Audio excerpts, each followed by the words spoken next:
sorry ass DJ. Hello hi అండి, ఎలా ఉన్నారు? బాగున్నారా? జహీర్ కిచెన్కి స్వాగతం సుస్వాగతం.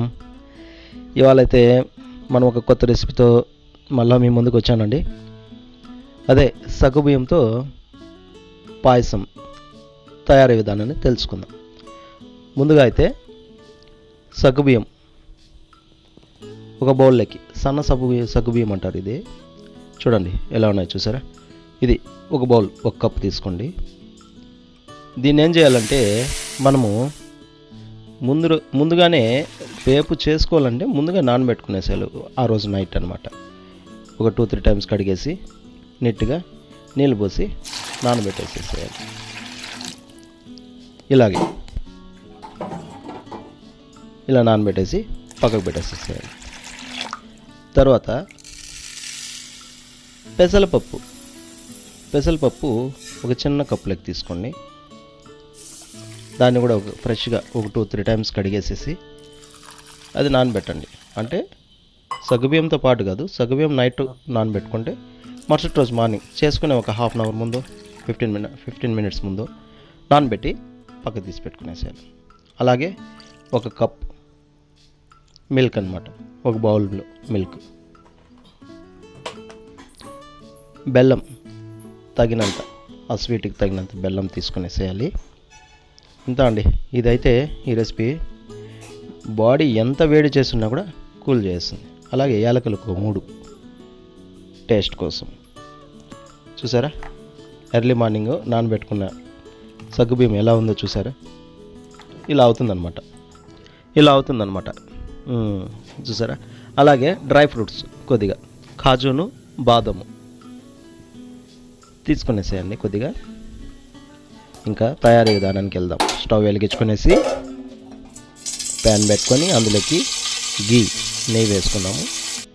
నెయ్యి వేసుకునేసి ఈ డ్రై ఫ్రూట్స్ ఏవైతే ఉన్నాయో అవి బాగా నెయ్యిలో బాగా వేగనివ్వాలి అన్నమాట, దోరగా.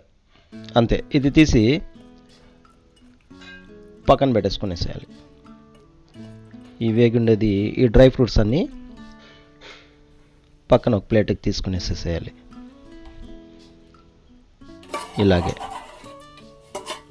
ఇంకా తర్వాత ఏం చేయాలంటే అదే బౌల్లో నెయ్యి కొద్దిగా ఉంటుంది కాబట్టి ముందుగా పెసరపప్పు వేసేసేయాలి. పెసరపప్పు ఇది వచ్చేసి చాలా ఎంత వేడి చేసినా కూడా అది కూల్ చేసేస్తుంది అనమాట ఈ పెసరపప్పు అనేది. ఈ సగ్గుబియ్యం కూడా అంతే. టోటల్ ఈ రెండును మనము ఆ గీలోనే దోరగా వేగనివ్వాలి, కొంచెంసేపు వేగనివ్వాలన్నమాట. చూసారా. ఇలాగే వేయించుకుంటూ ఉండాలి. ఇంకా ఇంకొక స్టవ్లో పక్కలో మనము తీసుకున్న పాలు, ఒక కప్పు పాలు తీసుకున్నాం కదా, అది వేడి చేసి పెట్టుకోవాలన్నమాట. వేడి చేసి పెట్టుకున్నామంటే వేసుకోవచ్చు.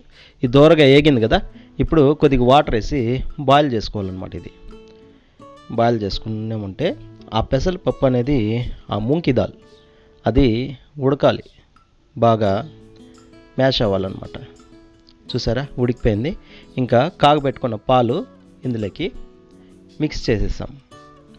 మిక్స్ చేసి ఇందులో కూడా మళ్ళా కొంచెం బాయిల్ అవ్వాలన్నమాట. పడుతుంది, ఒక 5-10 మినిట్స్ పడుతుంది. అంటే బాయిల్ అవ్వాలి. స్టార్టింగ్లో మనం కొద్దిగా వాటర్ పోసుకున్నప్పుడు అది ఒక 60% బాయిల్ అవ్వాలి. మళ్ళీ మిల్క్ వేసుకునేసినాక టోటల్గా బాయిల్ అవుతుంది కొంచెంసేపు. అలాగే ఇంతేనండి, సింపుల్ రెసిపీ, టేస్టీగా కూడా ఉంటుంది.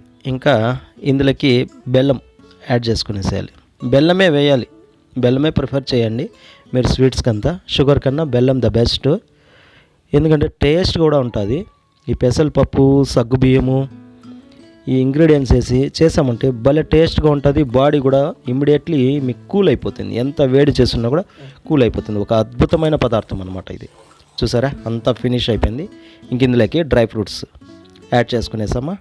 అలాగే కొద్దిసేపు పక్కకు పెట్టేసి మళ్ళా కానీ తింటే ఉంటుంది. ఎంత వేడైనా భలే కూల్ చేస్తుందండి. ఈ సమ్మర్కి మీకు వేడి చేసుంటే ఖచ్చితంగా ఈ రెసిపీని అయితే ఇంట్లో ట్రై చేసి తాగి చూడండి. ఖచ్చితంగా నేనైతే తీసుకున్నాను కాబట్టి చెప్తున్నాను నేను. ఎక్సలెంట్గా ఉంటుందండి ఈ రెసిపీ. టేస్ట్కి టేస్ట్ ప్లస్ హెల్త్కి హెల్త్ సూపర్ అంటే సూపర్గా ఉంటుందండి. నేను చెప్తున్నాను కదా, మీరు ఖచ్చితంగా చేసి చూడండి ఇంట్లో. పిల్లలకు కానీ మీరు కానీ ఎక్సలెంట్గా ఉన్నది. Okay, thank you. Visit again Zaheer kitchens. Bye bye.